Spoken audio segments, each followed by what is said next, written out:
The waters surrounding the Philippines provide both opportunities and limitations. The Way Forward is a talk show that dives deep into topics like the blue economy, and it will air soon on CNN Philippines. Let's learn more from host Attorney Karen Jimeno and the president of the Philippine Rural Reconstruction Movement, which produces the show, Edicio Dela Torre.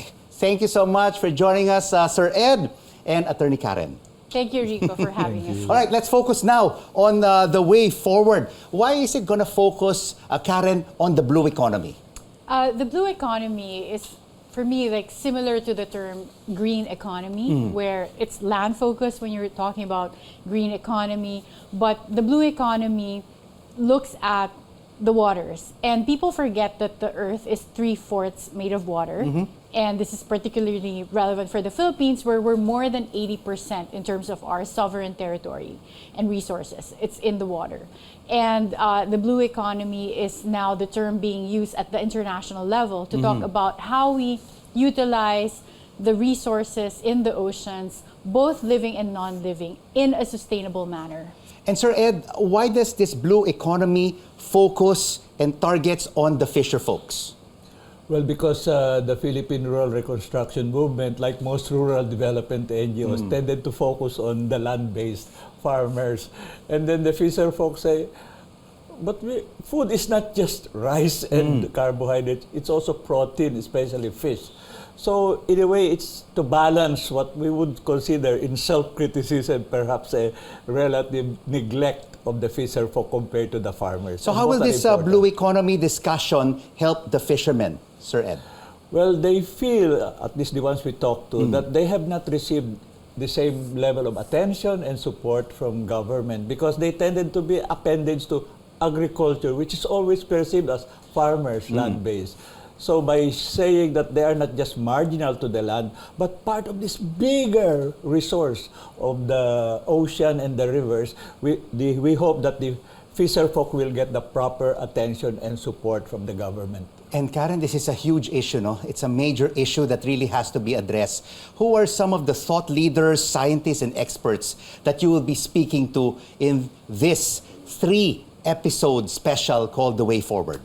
We have scientists like, for instance, Dr. Ona, who's currently with the UP Marine Science Institute. We also have Dr. Asanza, who's with Science and Technology of the Institute of the Philippines. And then in terms of looking at our policies on national security, we have our current National Security Advisor, Professor Clarita Carlos.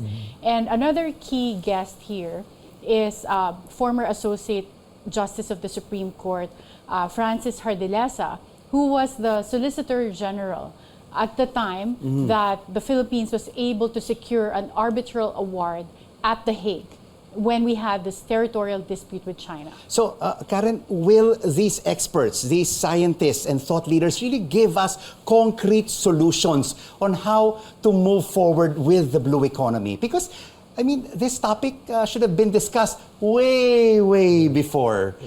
Do they really have the answers?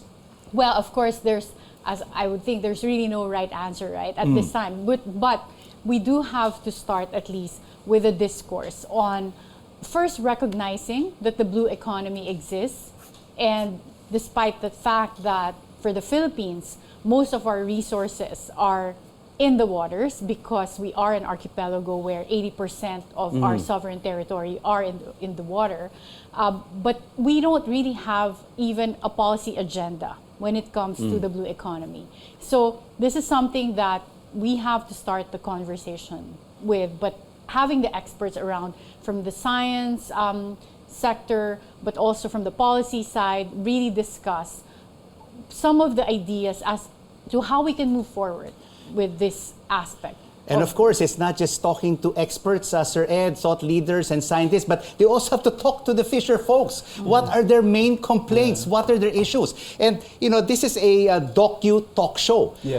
Which areas did you get to visit around the country, Sir Ed? We visited the partner fisher folk organization in San Juan, Batangas, that's for Luzon, and then Northern Negros for the Visayas, and Camiguin Island in Mindanao. And part of the the goal of this series of talk shows is to get the voices of the fisher folk from the ground, so that the discourse on policies should be both from the experts, the policymakers, and from the grassroots. There has to be synergies, Yes, no, yes. between the fisher folks and, of course, the policies of government. Yes. And in this docu talk show, were we able to find the common ground to be able to move forward in helping the fisher folks? Well, at least there's one point where they all agreed on, and that is perhaps there is need for a distinct Department of Fisheries and Aquatic Resources, so that there can be a focus really, not only at support and resources, but also policy, because agriculture is so broad, they tended to be kind of marginalized towards the end. And so I think that's one. The second is, I think it's important, you know, when we talk of the grassroots, we should not talk only of their problems and their needs. It's the potential, the opportunities. Yes, yes. And I think that's what we hope the talk show will be able to communicate to our general public. And help the fishermen, no, and not just import our fishes as Yes, well yeah. from other countries. And of course, another major problem, Karen, these days is not only supply but also rising prices, right? Yes. That's number one. And then number two, we have a depreciating peso. Yeah. And then rising interest rates. Yes. And of course, all of our natural calamities that impact as well our fisher folks. Yes, that's true, Rico. So that's why I think this show came at a very opportune time where those are very relevant. And since we're also a country that's running at a deficit right now, the blue economy is more relevant in that sense, because if we've been land focused for a long time. Yes. So we have not much policies really on how we exhaust or even explore the resources from our seas. And if we look at the types of resources here and then have a clear policy as to the blue economy, meaning sustainable use of our marine resources, then that might be a potential for us to also address our deficit, have a new source of resources that we can utilize. So this is also relevant, not just for the government, but also for the private sector. And Sir Ed, what are some of the major complaints of our fisher folks? You've been to many places across the country. Do they have common problems, or do they each have different issues? Well, they have something common, first of all, at the local level, because our artisanal fisher folk, the smaller ones, municipal, they are worried that commercial fishing boats enter and cut the fish. But they're also concerned about sustainability, how to protect the mangroves, how to prevent further pollution, especially by plastics on our... But then the other thing that they agree on is the need for post-harvest and marketing support. I was surprised to find out, and I didn't know that, you know, in Northern Negros, they told me that there's an 8 billion peso export market for blue crabs. I never associated blue crabs with Negros. I always thought it was sugar. So their point is... These are the industries that we really have to enhance. Yes, yes. Because the whole point is from the small primary harvesting to processing to packaging and exports. That's why they want a whole food system approach to this blue economy. And I think that's the main message we want to bring to the fore, that there is a potential here, but we have to get our acts together. We can't have the small ones separate from the middle ground and from the bigger industries. And we have the resource.